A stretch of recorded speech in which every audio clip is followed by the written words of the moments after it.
પપ્પા તમે તિલક કેમ કરો છો? આ મમ્મી તુલસીની પૂજા કેમ કરે છે? આ બધા હિન્દુઓ કરે એટલે આપણે કરીએ છીએ. આજે બાળકોને પૂછો જન્માષ્ટમી ક્યારે આવે તો કહેશે ઓગસ્ટ મહિનામાં. દિવાળી ક્યારે આવે તો કહેશે ઓક્ટોબર મહિનામાં. પુષ્ટિ માર્ગની વાત જવા દો. મોટાભાગના લોકોને આજે હિન્દુત્વની સમજ નથી, સનાતન ધર્મની સમજ નથી. હંગેરીના બુડાપેસ્ટમાં તમે જાઓ, 600 એકરમાં કોઈ હિન્દુ નહીં, ત્યાંની વિદેશી યુરોપિયન પ્રજાએ આખું વ્રજ બનાવ્યું છે. પુષ્ટિ માર્ગ આખા વિશ્વમાં પોતાની અસ્મિતા પ્રસાવી રહ્યો છે. પછી વિશ્વનો કોઈ એવો દેશ નહીં હોય કે જ્યાં પુષ્ટિ માર્ગીય વૈષ્ણવ નહીં હોય. અનેક દેશોના અનેક શહેરોમાં પુષ્ટિ માર્ગીય હવેલીઓ આજે ખુલી રહી છે. અનેક લોકોની જિજ્ઞાસા પણ ધીરે ધીરે વધી રહી છે. એક સર્વે પ્રમાણે કે છે આજે 4 કરોડ જેટલી વૈષ્ણવ અનુયાયીઓની સંખ્યા આખા વિશ્વમાં છે. તાળી વગાડવાની વાત નથી, પ્રશ્ન જુદો છે. કેવલ સંખ્યા વધારવાથી શું આપણો હેતુસર થઈ જશે? શું પુષ્ટિ માર્ગની કંઠી પહેરીને આપણું કલ્યાણ થઈ જશે? વિસ્તાર વધી રહ્યો છે પણ સમજણ ઘટી રહી છે, ઊંડાણ ઘટી રહ્યું છે. આજે હજારોની સંખ્યામાં કેવલ ભીડ ભેગી કરીને એ તો નહીં સર. શ્રી મહાપ્રભુજી ક્વોન્ટિટીમાં નથી માનતા, ક્વોલિટીમાં માને છે. પુષ્ટિ માર્ગને સમજનારા વૈષ્ણવ કેટલા એ બહુ જરૂરી છે. ઘણી વાર કહું છું સમુદ્રનું મહત્વ એટલા માટે નથી કેમ કે એનો વિસ્તાર વધારે છે.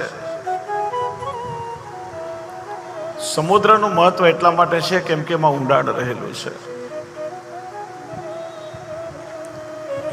દરિયાનો ખાલી વિસ્તાર વધારે હોય અને જો છીછરો હોય તો સંકલા, છીપલા, રેતીને કાંકરા જ નીકળે. પણ એ સાગરમાંથી મોતીને રત્નો મળે છે કેમ કે એમાં ઊંડાણ રહેલું છે. એમ કેવલ વૈષ્ણવોની સંખ્યા વધારવાથી હેતુ નહીં સરે, પણ એ વૈષ્ણવોની અંદર પુષ્ટિ માર્ગનું ઊંડાણ હોવું જરૂરી છે. આજે 75 થી 80% વૈષ્ણવ એવા છે.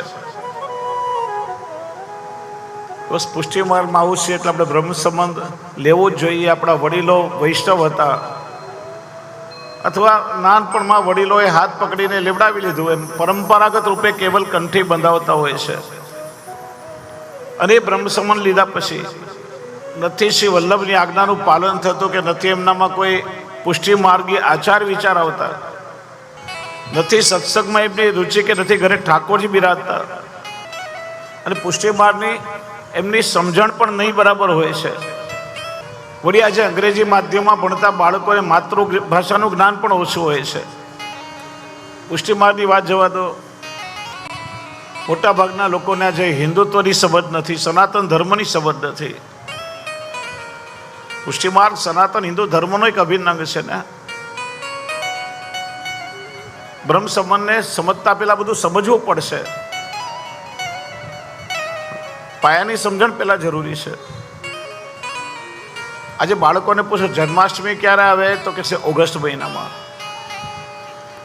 દિવાળી ક્યારે આવે તો કહેશે ઓક્ટોબર મહિનામાં. આજે જન્મ દિવસ કે લગ્ન દિવસ કે કોઈ પણ પ્રસંગો આપણે તારીખ પ્રમાણે મનાવીએ છીએ. આજે દિવાળી કરતા આજના યુવાનોને, બાળકોને ક્રિસમસ ઉજવવાનો વધારે શોખ છે. નથી આપણા તહેવારોની કોઈ મહત્તા એમને ખબર. વિચારો કે જો આવી સ્થિતિ રહેશે આગળ જઈને તો આપણા ધર્મને આપણે કેટલું ટકાવી શકશું? વળી ટીવીની ચેનલો, સોશિયલ મીડિયા, આજે ઇન્સ્ટાગ્રામનો વધતો જતો ક્રેઝ. કોઈ હમણાં સર્વે કર્યું હશે, ભારતના લોકો, આપણા દેશના એવરેજ આખા દિવસમાં 3 કલાક ઇન્સ્ટાગ્રામમાં સમય પસાર કરે છે. વિદેશમાં તમે કોઈ પણ જગ્યાએ જાઓ, યુરોપની કોઈ પણ કન્ટ્રીમાં તમે જાઓ, હોટલ કે મોટલમાં તમે ત્યાં રૂમમાં ઉતરો, ડ્રોવર ખોલશો તો બાઇબલ તમને ચોક્કસ મળશે. કોઈ પણ ઇસ્લામિક દેશમાં તમે જાઓ, તમને રૂમમાં કુરાન તમને ચોક્કસ મળશે. આપણે ત્યાં જેવી કોઈ વ્યવસ્થા નથી કે તમે કંઈ ઉતરો તો તમને રૂમમાં ભગવદ્ ગીતા કે ભાગવત કે કંઈ રામાયણ કે કંઈ મળે નથી. ધર્મગ્રંથોની સમજ, સત્સંગ સાવ લુપ્ત થઈ ગયો છે. જો બાળકોનો પાયો કાચો હશે, પાયાની સમજણ જ નહીં હોય, તો બીજી ત્રીજી પેઢી પછી આપણા બાળકો હિન્દુ રહેશે કે કેમ? શું એ લોકો ધર્માંતરણ નહીં કરાવી લે? એની શું ખાતરી છે આજે? અને આજે સૌથી વધારેમાં વધારે ધર્માંતરણ આપણી હિન્દુ પ્રજા કરાવી રહી છે. અન્ય કોઈ ધર્મના લોકો પોતાના ધર્મને જલ્દી છોડશે નહીં. હા, એવું જોયું છે કે જે લોકોએ આપણા સનાતન હિન્દુ ધર્મનો ઊંડાણથી અભ્યાસ કર્યો છે, જેણે ભગવદ્ ગીતાનું ઊંડાણ સમજ્યું છે, જેણે ભાગવત કે રામાયણને સમજ્યું છે, એ વિદેશી પ્રજા પણ આજે આપણો સનાતન ધર્મ સ્વીકારીને આપણી પરંપરાઓ નિભાવી રહી છે. અને આપણી પ્રજા ઉલટી દિશામાં જઈ રહી છે. આજે વેસ્ટર્ન કલ્ચરનો જે વધતો જતો ક્રેઝ છે, આપણા બાળકોને નથી આપણો પોશાક ગમતો, નથી આપણી ભારતીય વાનગીઓ ગમતી, નથી આપણી ભાષા ગમતી. આજે વેસ્ટર્ન કલ્ચરનો જે મોહ છે, જે પ્રભાવ છે, અંગ્રેજી માધ્યમના શિક્ષણને કારણે આપણી ફરજ છે કે આપણો ધર્મ, આપણી સંસ્કૃતિ, આપણી પરંપરા, આપણા રીતિ રિવાજો, આપણા વ્યવહારો, આપણી ભાષા, બધું આપણે આપણા બાળકોને શીખડાવવું જોઈએ. તો પાયો મજબૂત થશે.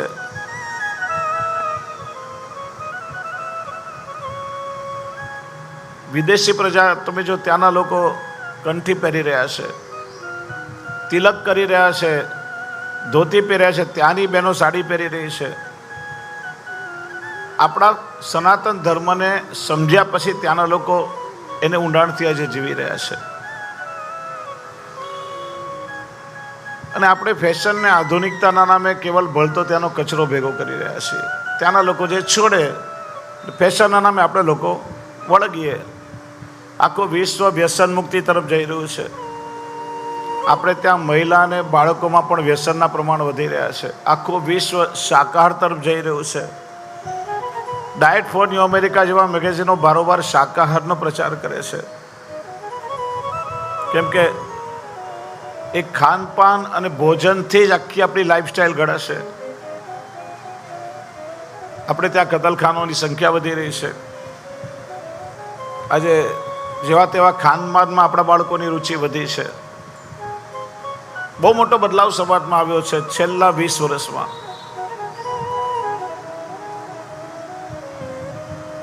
અત્યાર સુધી ધર્મને આપણે લોકોએ ટકાવી રાખ્યો. એનું કારણ, હું એક પ્રશ્ન પૂછું તમને, તમે કઈ પાઠશાળા કે યુનિવર્સિટીમાં પુષ્ટિ માર્ગને ભણીને બ્રહ્મસમન લીધું હતું? તમે પુષ્ટિ માર્ગીય વૈષ્ણવ થયા, બ્રહ્મસમન લીધું કારણ કે તમને ઘરમાં વાતાવરણ મળ્યું છે. એટલા માટે ગ્રામ્ય સંસ્કૃતિ વિકસિત હતી. ગામડામાં સિનેમાના થિયેટરો, હોટલો, જુગારખાના કોઈ પણ ન્યુસન્સ નહીં હતા. એક સાત્વિક વાતાવરણમાં ઉછેર થયો છે. દરેક ગામડાઓમાં સત્સંગ મંડળો હતા. સાંજ પડે લોકો ભેગા થાય, સાથે મળીને તહેવારો ઉજવે. એ વાતાવરણમાં આપણો ઉછેર થયો. ઘરમાં એ સુંદર વાતાવરણ મળ્યું, સંસ્કાર મળ્યા. એટલા માટે એ ભક્તિ ભાવનું પોષણ ઘરમાં થયું ને શ્રદ્ધાથી આપણે બધા ધર્મ સાથે જોડાયા છીએ. બીજી પેઢીમાં લોકો ગામડા છોડીને શહેર તરફ વળ્યા. ગામડાઓ તૂટવા લાગ્યા, શહેરોનો વિકાસ થયો. પણ જે પેલા ગામડામાં નાનપણના ઘરના સંસ્કાર મળ્યા હતા, એના કારણે એ સંસ્કારને આપણે ટકાવી રાખ્યા. બાળકોને ના આપી શક્યા. બ્રહ્મસમન લીધું, ઠાકોરજીની સેવા પણ કરતા થયા, ભલે સમજ હોય ના હોય, પણ એ સંસ્કારના કારણે. હવેના જનરેશનને વિદેશ ભાગવાનો ક્રેઝ વધી રહ્યો છે. ભારતમાં કોઈને રહેવું ગમતું નથી. બાળકોને પૂછો ફ્યુચરમાં તમારે શું કરવું છે, તમારે અમેરિકા જવું છે, યુકે જવું છે, ઓસ્ટ્રેલિયા જવું છે, કેનેડા જવું છે, ન્યૂઝીલેન્ડ જવું છે, યુરોપના દેશોમાં જવું છે, ભારતમાં નથી રહેવું. શહેરોમાં બહુ સહેલાઈથી બધા ન્યુસન્સ મળી ગયા, ઘરમાં સત્સંગનો અભાવ થયો, અને હવેની પ્રજા વિદેશમાં જશે જેનો ઘરનો પાયો પણ કાચો છે, અને વિદેશમાં બધા ન્યુસન્સ એને મળશે. કોઈ સત્સંગ કે પોષણનું સાધન નહીં મળે તો વિચારો કે એની દશા શું થશે. એ આપણા સનાતન ધર્મને ક્યાં સુધી ટકાવી રાખશે. એટલા માટે ઘર એ સંસ્કારનો પાયો છે. ઉલટું આપણા ધર્મ ગ્રંથોની મૂળ પ્રતો લઈ જઈને વિદેશમાં એના પર સંશોધનો થાય છે. આખી દુનિયાને આજે સમજમાં આવી છે કે આ સનાતન હિન્દુ ધર્મ વિશ્વનો સૌથી પ્રાચીન ધર્મની સંસ્કૃતિ છે. એમાં ઊંડાણ છે, સત્વતત્વ છે. કેવલ આધિ ભૌતિક વિકાસથી કલ્યાણ નહીં થાય. જીવનું સ્પિરિચ્યુઅલ ડેવલપમેન્ટ પણ થવું જોઈએ, એનો આધ્યાત્મિક વિકાસ પણ બહુ જરૂરી છે એના ઉત્થાન માટે. અને પુષ્ટિ માર્ગ કેવલ આધિ ભૌતિક કે આધ્યાત્મિક નહીં, એ આધિદૈવિક વિકાસની પણ વાત કરે છે. આલોક અને પરલોક બંને સુધારવાની વ્યવસ્થા બતાવી છે. હંગેરીના બુડાપેસ્ટમાં તમે જાઓ, 600 એકરમાં કોઈ હિન્દુ નહીં, ત્યાંની વિદેશી યુરોપિયન પ્રજાએ આખું વ્રજ બનાવ્યું છે. દેશી પદ્ધતિથી ત્યાં ખેતીવાડી થાય છે. અનાજ કરિયાણું જે ત્યાં ખેતીવાડીમાં ઉગાડે એનો ઉપયોગ થાય. ત્યાં જે રૂ ઉગે ત્યાંના બહેનો એમાંથી જ કપડું બનાવે હાથે વળીને. બહેનોએ કમ્પલસરી સાડી પહેરવાની, પુરુષોએ કમ્પલસરી ધોતી પહેરવાની, ગળામાં કંઠી તિલક કમ્પલસરી. ત્યાંના બહેનોના માથા પર ચાંદલો, ગળામાં મંગળસૂત્ર. આખી આપણી પદ્ધતિને જીવી રહ્યા છે. આજે પણ ટ્રાન્સપોર્ટેશનનું કોઈ પણ ફ્યુએલ કે ઇલેક્ટ્રિકલ વ્હીકલ નહીં, બળદગાડામાં ટ્રાન્સપોર્ટેશન થાય છે. વિશાળ ગૌશાળા છે, ગૌજન્ય પદાર્થો છે, એનું સેવન. ઓરિજિનલ વ્રજ સંસ્કૃતિ જોવા મળે. તમને એમ લાગે તમે વ્રજમાં આવી ગયા છો. મોટી નદી વચ્ચેથી એનું નામ યમુના રિવર છે.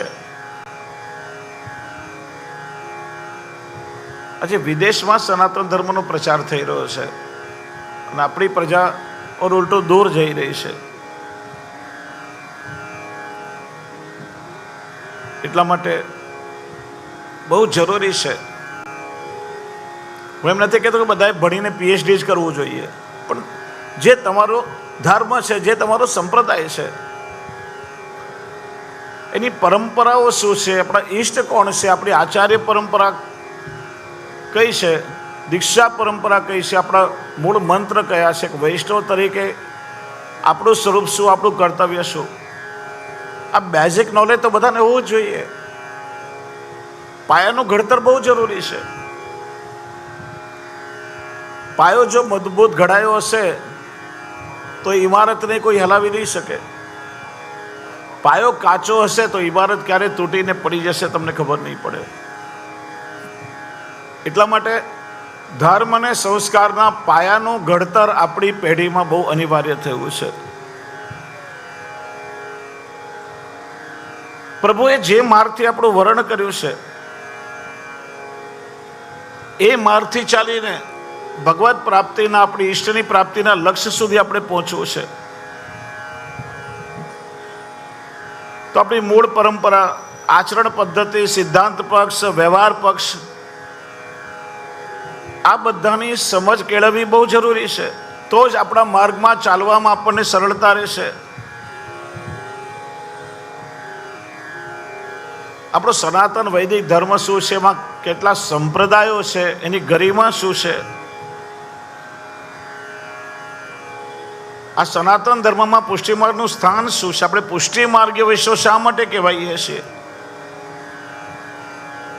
આ આપણા આરાધ્ય શ્રીનાથજી બાબાનું સ્વરૂપ શું છે? શ્રી મહાપ્રભુજી કોણ હતા? એમનું સ્વરૂપ શું? આ બધી સમજણ જો આપણે કેળવીએ તો ગૌરવથી માથું ઉપાડીને ખુમારીથી આપણે સ્વધર્મને જીવી શકીએ. અને નહીં તો શું થશે? નાનપણમાં કંઠી પહેરાવી દીધી, પેલાને બિચારાને એટલી જ ખબર છે કે હિન્દુ છું કે બસ હું એક વૈષ્ણવ છું. માથા પર લાદેલા બોજાની જેમ એક ધર્મનો ભાર ખાલી વેઠવો પડશે. એનાથી જીવનમાં ક્યારે વિકાસ નહીં આવે. આજે એક મુસલમાન એના બાળકોને નાનપણથી મદ્રેસામાં ઇસ્લામ અને કુરાન શીખડાવે છે. ધર્મનો પાયો કેટલો મજબૂત છે. પોતાના ધર્મ માટે પ્રાણનું બલિદાન આપવાની તૈયારી હોય છે. ક્રિશ્ચનો નાનપણથી હર રવિવારે બાળકોને ચર્ચમાં બાઇબલ શીખડાવે છે. જૈનો નિયમિત બાળકોને પાઠશાળામાં ભણવા મોકલે છે. શીખ હશે તો એના બાળકને ગુરુ ગ્રંથ સાહેબ ચોક્કસ ભણાવશે. દરેક ધર્મમાં નાનપણથી એમના બાળકોને પોષણ પાય છે. જ્યારે 85% આપણા હિન્દુ ભાઈ બહેન એવા છે હાથમાં ભગવદ્ ગીતા લીધી નહીં હોય કે ભાગવત લીધું નહીં હોય કે ભગવદ્ ગીતા કે ભાગવત વચ્ચેનો તફાવત એને ખબર નહીં હોય. સોશિયલ મીડિયાની ચેનલે કોલેજમાં ભણતા જુદા જુદા ધર્મ સંપ્રદાયના યુવક યુવતીઓનો ઇન્ટરવ્યૂ લીધો. અન્ય પાસેથી 80% ખરા ઉત્તર મળ્યા. હવે તમે જો આપણા हिंदू यंगस्टर्स नॉलेज केवू है. प्रश्न पूछा रामचंद्र जी के कितने भाई थे? शायद 2-3 होंगे, हमको पता नहीं है.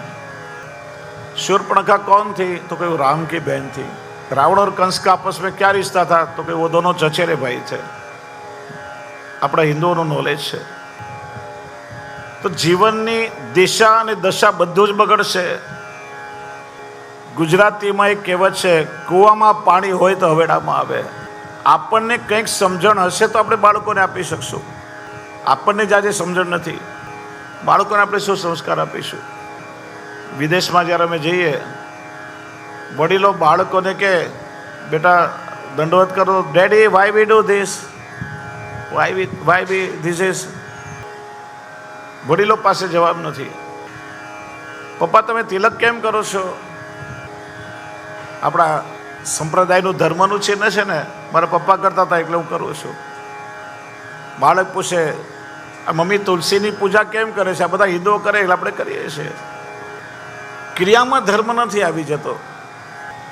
આ ધાર્મિક પ્રણાલીઓ છે. વાસ્તવમાં ધર્મ એટલે કર્તવ્ય. તમે જે કરી રહ્યા છો શા માટે કરી રહ્યા છો, એ કઈ રીતે તમારી લાઈફ સાથે રિલેટેડ છે, એનાથી તમારો કઈ રીતે ઉત્કર્ષ થશે, એ જો નોલેજ હોય તો વધારે ઇન્વોલ્વ થઈને માણસ ધર્મ સાથે જોડાય, ઉત્સાહથી જીવી શકે, ગૌરવથી જીવી શકે, કુમારીથી જીવી શકે. નહીતર કેવલ કરવા ખાતર આપણે બધા કરીએ છીએ. અને આગળ જતા ધીરે ધીરે આ બધું હવે અટકી રહ્યું છે. કેમ કે શહેરોની લાઈફસ્ટાઈલ હવે આખી જુદી છે. આખી પરંપરાઓ ધીરે ધીરે ખલાસ થઈ રહી છે. એટલા માટે એ બધું સાથે સાથે જાણવું જોઈએ. જો પહેલી વાત તો એ કે આપણો ધર્મ સનાતન વૈદિક ધર્મ કહેવાય છે. હિન્દુ શબ્દ સિંધુ સંસ્કૃતિની સાથે પાછળથી આવ્યો. સનાતન એટલે શાશ્વત, ઇટરનલ, અનંત, જેનો આદિ નથી, જેનો અંત નથી. કેમ કે સૃષ્ટિની રચના કરતા પહેલા ભગવાને વેદ રૂપે વિજ્ઞાન બ્રહ્માજીને આપ્યું, અને વેદમાંથી આપણો આ ધર્મ પ્રગટ થયો, એટલા માટે સનાતન કહેવાય છે. મોહમ્મદ પૈગંબર સાહેબ પહેલા ઇસ્લામ ધર્મ નહીં હતો. જીસસ ક્રાઇસ્ટ પહેલા ક્રિશ્ચનો નહીં હતા. ગૌતમ બુદ્ધ પહેલા બૌદ્ધો નહીં હતા. આદિનાથજી પહેલા જૈન ધર્મ નહીં હતો. ગુરુ નાનક પહેલા શીખ નહીં હતા. કાર્લ માર્ક્સ પહેલા વામપંથીઓ નહીં હતા. આ ધર્મના સ્થાપકો છે. એમણે પોતાની પરંપરાઓ શરૂ કરી. તો હું તમને પ્રશ્ન પૂછું કે આપણા સનાતન હિન્દુ ધર્મના સ્થાપક કોણ? આ હિન્દુ ધર્મ કોણે બતાવ્યો? કોઈ ઉત્તર તમને નહીં મળે. અનાદિકાલથી ચાલ્યો આવ્યો છે. સંભવામી યુગે યુગે. સૃષ્ટિની ઉત્પત્તિ પહેલા આ ધર્મ આપણને મળ્યો છે. એટલા માટે સનાતન કહેવાય છે. બીજું ધર્મ એટલે કર્તવ્ય. જુદી જુદી પરિસ્થિતિઓમાં શું કરવું અને શું ના કરવું એની સમજણ આપણા હોવીનું નામ છે ધર્મ.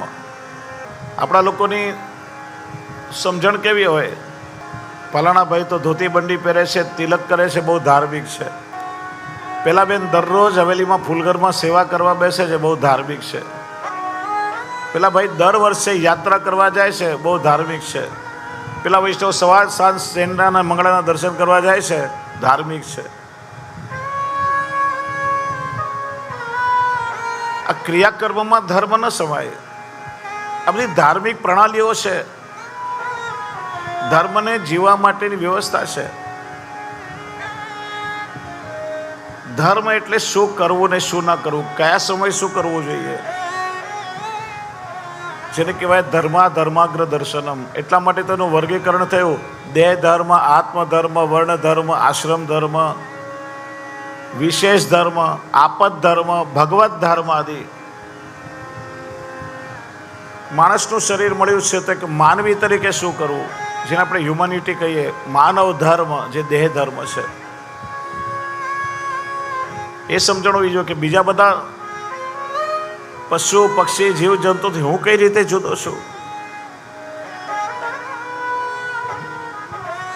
શું કેવલ શ્વાસ લેવો એનું જ નામ જીવન છે? શ્વાસ તો વૃક્ષ વનસ્પતિ બે લેતા હોય છે. તો એક માનવી તરીકે મારી શું જવાબદારી છે, એને માનવ ધર્મ કહેવાય. આત્મધર્મ એટલે એકમાત્ર માણસનું શરીર એવું સાધન છે કે જેનાથી તમે આલોક અને પરલોક બંને સુધારી શકો, જેનાથી તમે આત્મકલ્યાણ કરી શકો. બીજા કોઈ પણ શરીરથી સંભવ નથી, કેમ કે આ માણસને વિવેક બુદ્ધિ મળી છે. પશુઓ ચરે અને માણસ વિચરે. માણસ વિચારશીલ છે. પાપ શું, પુણ્ય શું, સાચું શું, ખોટું શું, આ પિતા છે, આ માતા છે, આ ભાઈ બહેન છે, આ પત્ની છે, આ સંતાન છે, બધો વિવેક માણસમાં હોય. એટલે માણસ જ વિવેકથી પોતાના ધર્મનું આચરણ કરી શકે છે, આત્મકલ્યાણ કરી શકે છે. અને એ આત્મકલ્યાણ કરવા માટે કોઈ એક સંપ્રદાયની પરંપરાથી દીક્ષિત થઈ અને ઈષ્ટ પ્રાપ્તિના લક્ષ્ય માટે આપણે એના પર પ્રસ્થાન કરીએ, આપણો આત્મધર્મ છે. બ્રહ્મ સમન લીધું, ઠાકોરજીની સેવા પધરાવી, બ્રહ્મ સમન લીધું એટલે પુષ્ટિ માર્ગીય વૈષ્ણવ થયા. અને એ ભગવત સેવા દ્વારા એ ભગવત રસાનુભૂતિ સુધી પહોંચવું. એટલા માટે વૈષ્ણવ ધર્મ આપણો આત્મધર્મ છે. વર્ણ ધર્મ, બ્રાહ્મણ, ક્ષત્રિય, વૈશ્ય, શૂદ્ર, બધાની જવાબદારી જુદી જુદી છે. દરેકને કર્તવ્ય મળ્યું છે. આશ્રમ, બ્રહ્મચારીનો ધર્મ જુદો, ગ્રહસ્થીનો ધર્મ જુદો, સંન્યાસીનો ધર્મ જુદો, બધાના ધર્મ જુદા જુદા છે. પુષ્ટિ માર્ગમાં ભગવત ધર્મને સૌથી શ્રેષ્ઠ ધર્મ મનાયો છે. આગળ પણ આપણે જોયું, પ્રભુના સુખ માટે દેહ ધર્મ કે આત્મધર્મનો લોભ થાય તો પણ એ દોષરૂપ નથી. એટલે જે કર્તવ્ય પાલન કરવાનું છે એનું નામ છે ધર્મ. અને એ ધર્મને જીવવા માટે આપણા આચાર્યોએ જે તત્વજ્ઞાન આપણને આપ્યું, પોતાનું ચિંતન આપ્યું, જે સાધન પ્રણાલી આપી, એને આપણે સંપ્રદાય કહીએ છીએ. જે ધર્મને તમે સારી રીતે જીવી શકો છો, જેના માધ્યમથી તમે તમારા લક્ષ્ય સુધી પહોંચી શકો છો. અહીંથી અમદાવાદ જવું હોય તમે લોકલ રસ્તાથી જઈ શકો, એક્સપ્રેસ હાઈવેથી જઈ શકો, દિલ્હી એક્સપ્રેસ હાઈવેથી જઈ શકો, વિમાનમાં જઈ શકો, ટ્રેનમાં જઈ શકો, કારમાં જઈ શકો, પગપાળા જઈ શકો. તમારે નક્કી કરવાનું. કોઈ ટૂંકો રસ્તો હશે, કોઈ લાંબો રસ્તો હશે, કોઈ જલ્દી પહોંચાડશે. એમ ઈષ્ટની પ્રાપ્તિ માટે જુદા જુદા સંપ્રદાયો છે, એની સાધન પ્રણાલી જુદી છે, સિદ્ધાંતો જુદા છે, લક્ષ્ય તો બધાનું એક જ છે, ઈષ્ટની પ્રાપ્તિ. તો આપણા સનાતન હિન્દુ ધર્મમાં ઘણા બધા સંપ્રદાય, મત અને સિદ્ધાંતો અને વાદ છે. પેલા થયા સુરેશ્વરાચાર્યજી, જેમનો સંપ્રદાય નૈયાયિક કહેવાય છે અને એમનો વાદ ન્યાયવાદ કહેવાય છે. પછી થયા પ્રબોધાચાર્યજી, એમનો સંપ્રદાય પૂર્વ મીમાંસક, એમનો વાદ કર્મવાદ કહેવાય છે. પછી થયા શ્રી વિષ્ણુ સ્વામી, એમનો સંપ્રદાય વિષ્ણુ સ્વામી સંપ્રદાય, વિષ્ણુ મત અને એમનો વાદ બ્રહ્મવાદ છે.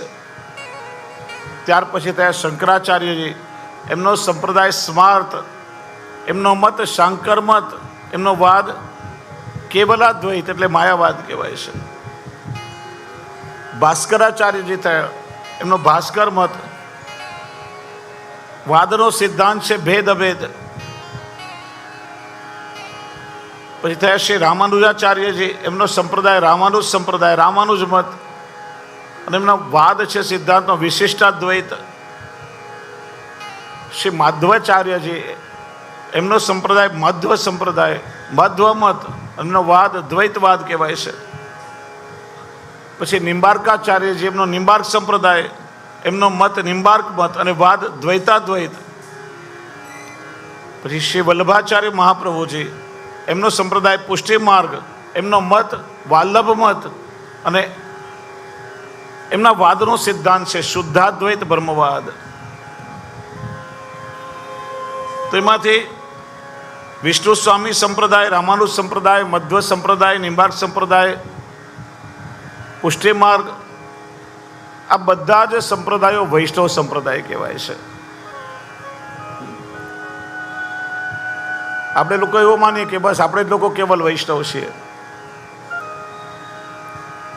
બ્રહ્મ સંબંધ લીધા પછી આપણે પુષ્ટિ માર્ગીય વૈષ્ણવ થયા. આ બધી વસ્તુ બારીકાઈથી સમજવી જોઈએ. પ્રાચીન સમયમાં ધર્મના 5 પ્રવાહ હતા: સૌર, શાક્ત, શૈવ, ગાણપત્ય અને વૈષ્ણવ. સૂર્યના ઉપાસકો એ સૌર પરંપરામાં આવે, જે આજે લગભગ લુપ્ત થવાના રહે છે. એમાં પારસીઓ કહી શકાય, જે સૂર્યના ઉપાસકો. દેવીના ઉપાસકો, શક્તિના માનનારી, શક્તિ તંત્રને મારે, શાક્ત.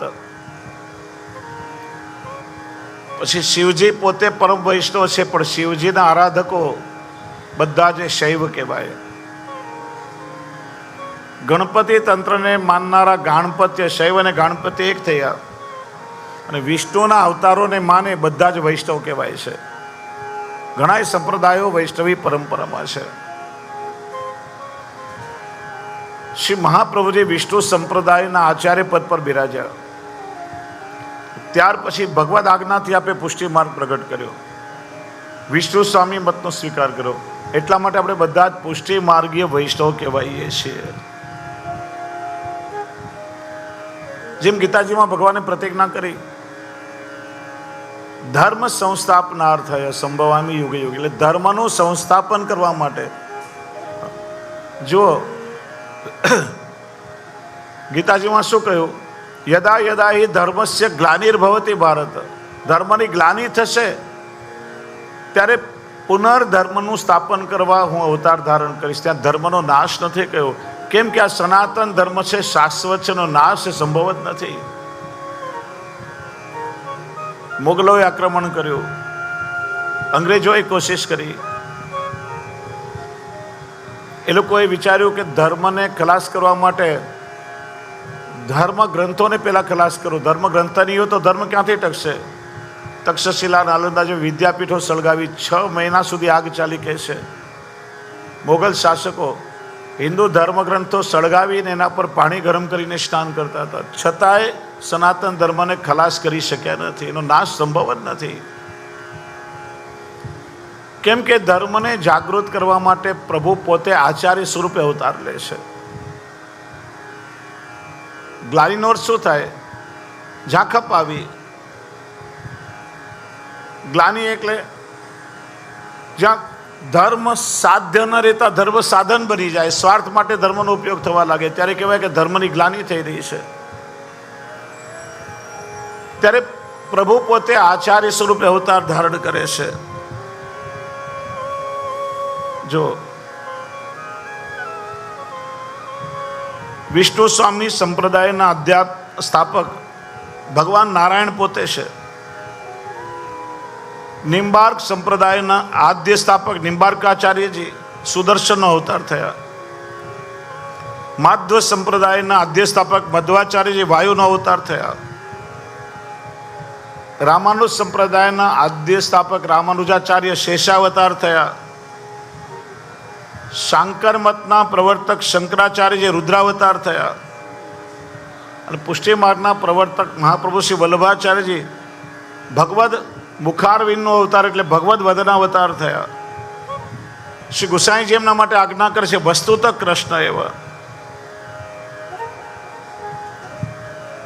મુખારવિંદ જ પરિચય છે. તમે કોઈ વ્યક્તિનો ફોટોગ્રાફ હોય એમાં મોઢું જ ના હોય, ખાલી શરીર બતાવો તો કોઈને ઓળખી ન શકે, પણ ખાલી મોઢું બતાવો તો પરિચય થયા પરાનું વ્યક્તિ છે. મુખારવિંદ એ જ પરિચય છે. પ્રભુનું મુખારવિંદ વૈશ્વાનર અગ્નિ છે. અને શ્રી મહાપ્રભુજીના મતને શુદ્ધાદ્વૈત બ્રહ્મવાદ કહેવામાં આવે છે. અને આપે પ્રગટ કરેલા માર્ગને પુષ્ટિ સંપ્રદાય અથવા પુષ્ટિ માર્ગ કહેવામાં આવે છે. અને આ પુષ્ટિ માર્ગમાં આપણા આરાધ્ય પુષ્ટિ પુરુષોત્તમ ભગવાન શ્રી કૃષ્ણ છે. પુષ્ટિ પ્રભુ અને પુષ્ટિ માર્ગ આ બંનેનું પ્રાગટ્ય શ્રાવણ માસમાં થયું છે.